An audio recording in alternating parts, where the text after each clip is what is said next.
Good morning, everyone. Today is menu planning day over here, so I thought I would share with you a new method of menu planning and grocery budgeting that I'm going to try and why I'm going to change it up. I did make a video in the semi-recent past on how I menu plan, and we have been doing it bi-monthly because that's how our pay period falls. And that works, sort of. And it has worked for a really, really, really long time. But here in the recent months, I think the last couple of months, we've noticed that towards the end of the pay period, we are running out of things a lot faster. We have a lot of produce that we either forgot about or we're going to save for another day, and it ended up just going bad, and things like that.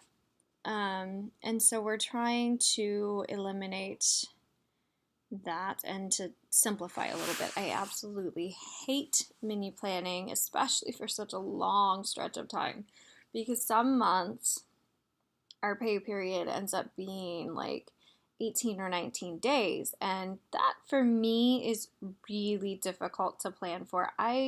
Especially right now while I'm pregnant, I don't know what I want to eat today, let alone 20 days from now. You know what I mean?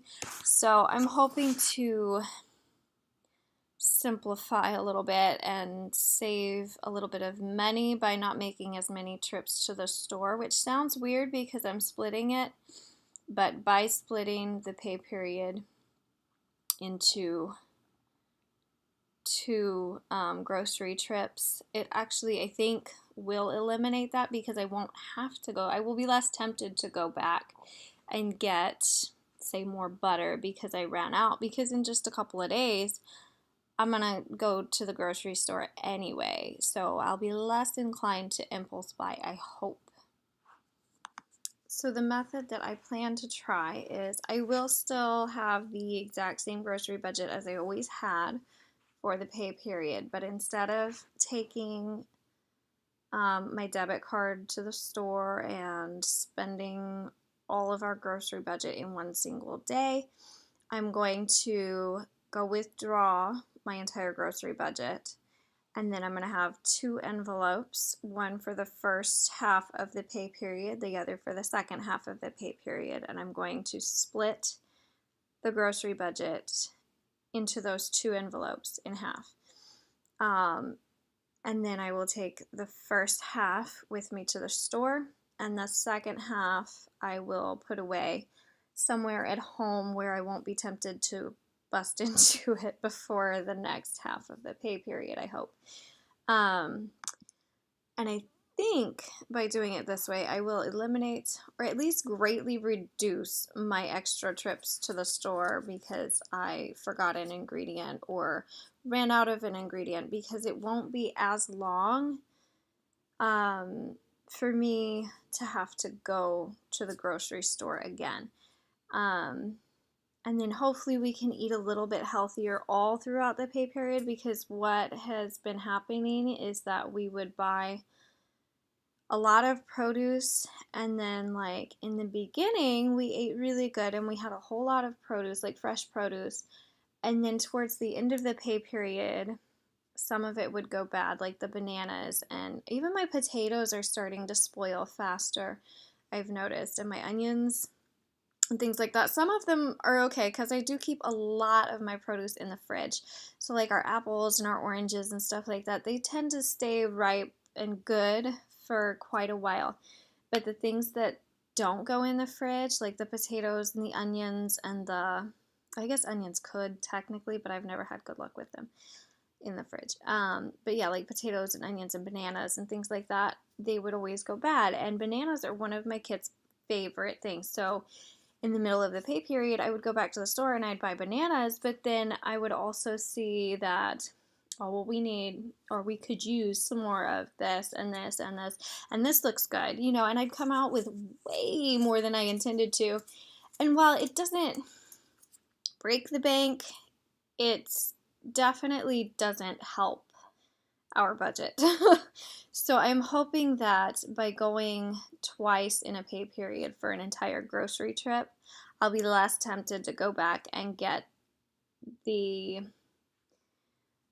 bananas after we finish them or something like that, because it won't be but a few more days and we'll go back to the store and we'll go and do another grocery trip. So impulse buying will hopefully drastically reduce, and hopefully we'll forget a lot less.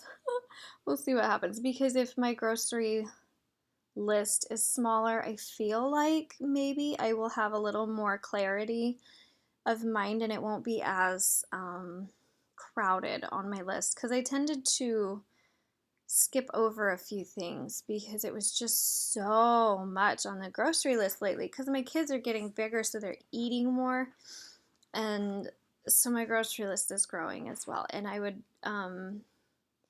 miss some things on the list until after I was done and I was going over it out of the store. So I'm hoping that by splitting it in half, I'll be able to have a little more clarity and not miss as much, and I won't be tempted to go to the store mid-pay period or mid-grocery period and impulse buy, and yeah, just stuff like that. So that is my plan. Hopefully it works out. I will keep you guys informed as to how it works. All right, I'm hoping that by seeing it, it'll make better sense. So this is kind of what I'm doing. Our normal budgeting period would be August the 12th through the 30th. So what I am going to do is I'm going to take our entire grocery budget, and actually all of our spending money and gas, well, all of my spending money and gas money as well, and I'm going to put it in 2 separate envelopes. The first half will be in this one, and I'll have it budgeted out. The second half will be in this one, and again, budgeted out. And I have split the grocery period into 2. So I have 10 days here and 9 days here. And I have 10 days here because I'm also counting grocery day, which is already covered. So that's why there's more than 9 on the first half. So this is my menu for the first, bless you, for the first half. We're gonna have chili and cornbread on grocery day. It'll be in the crock pot. We're gonna have dinner with friends on Saturday. We're gonna have cowboy pasta on probably Sunday. I don't know. I'm pretty loose in my menu, in that I don't usually do specific days unless it's something happening. Like for the taquitos day, I'm going to do that one because it will be a freezer meal and we're gonna have an ultrasound on that day. Super excited about that, by the way. Yay, we get to find out what we're having. So be looking out for that gender reveal. That'll be exciting. But then we have cowboy pasta, baked ravioli, lasagna, creamy Cajun chicken pasta, burritos, skillets. We're gonna have breakfast for dinner one day, stuffed pepper casserole, green chili chicken taquitos, and homemade pizza. And most of these recipes can be found on my menu plan board on Pinterest, which I will link below. So yeah, that's basically what I'm doing. Like I said, I'm gonna withdraw the entire pay period's budget for myself, the groceries, the gas, and the spending that I would normally use, and I'm just gonna get cash, and I'm gonna split it evenly between these 2 envelopes. That way, this one can be put away and I won't spend it, hopefully. And then this one will be used for the first half. And I hope, like I said, by doing that, I will eliminate random trips to the store and impulse buys. And I think seeing how much I have should help, or rather don't have, should help me in my impulsive spending. So we'll see how it goes. So as always, thanks for watching, and until next time, bye guys.